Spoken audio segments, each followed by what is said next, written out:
गंदकोट press club के सामने गरीबाबाद मोहल्ला की रिहायशी मुस्मात नुसरत खातून मलिक ने अपने मासूम बच्चों समेत कुरान पाक सर पर उठाकर खोसा बिरादरी के बासर अफराद के खिलाफ एहतजाजी मुजाहरा किया। मुजाहरीन ने इंसाफ न मिलने पर शदीद एहतजाज करते हुए आला हुकाम से फौरी नोटिस लेने का मुतालबा।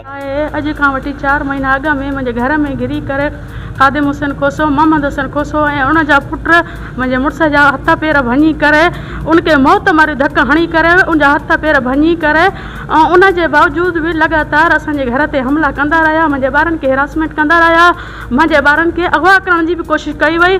असां उन में NC बि कटराई आहे ए सेक्शन जे थाणे जे हद में, उन खां पोइ बि पुलिस एक्शन न खयो वियो। एहतजाज के दौरान मीडिया से गुफ्तगू करते हुए मुस्मात नुसरत खातून मलिक का कहना था कि चंद माह कबल उनके शोहर मोहम्मद इस्माइल मलिक पर खादिम हुसैन खोसो, मोहम्मद हसन खोसो व दीगर अफराद ने मुबैना तौर पर हमला किया, जिसके नतीजे में उनके शोहर की टांग और बाजू टूट गए। वाक़े का मुकदमा ए सेक्शन थाने में दर्ज होने के बावजूद पुलिस मुल्ज़मान की गिरफ्तारी से गुरेज कर रही है क्योंकि मुल्ज़मान बाअसर हैं।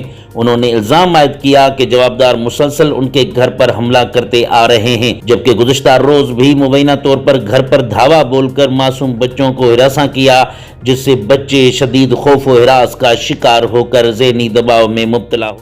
खादिम हुसैन खोसो ऐं असांजा मर्दनि खे पाबंद करे हिरासमेंट करे असांखे चवनि था घर छॾे वञो, न त या पैसा ॾियो या तव्हांखे मौत माना मारींदासीं, तोखे, तुंहिंजे पुट खे, तुंहिंजे मुड़ुस खे, तुंहिंजे बच्चनि खे।